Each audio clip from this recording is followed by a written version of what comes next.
Hey, to enable and set up Do Not Disturb mode on the Samsung Galaxy M15 5G, first you will have to go to the settings. Now you will have to move into the notifications and select Do Not Disturb. First of all, you can quickly turn it on and off by tapping on the switcher, but before you actually start using this, you can customize. So first you can set for how long you want to turn it off.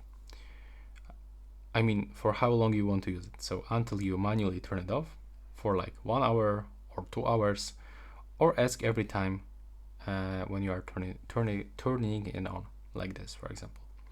Next, you can actually get some automatic schedule. So if you set this sleeping schedule, if you turn it on, the Do Not Disturb mode will be turned on every day from 10 p.m. to 7 a.m.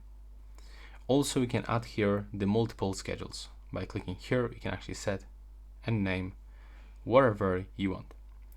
Next from this, we can also set allowed during Do Not Disturb mode actions, like for example the calls and the messages, app notifications, and alarms and sounds. So if you still want to receive calls from the specific contact, you can actually add this contact from your list. From this, you can also get the repeat callers, the messages, and when we go for the app notifications, if you want to still receive notifications, for example, from your Google Drive, you can for sure enable it. Then you can find the alarms and the sounds. And at the bottom, you can also hide the notifications. So you can actually hide all notifications that you will receive during the Do Not Disturb mode. And that's it for this video. Right now, please subscribe.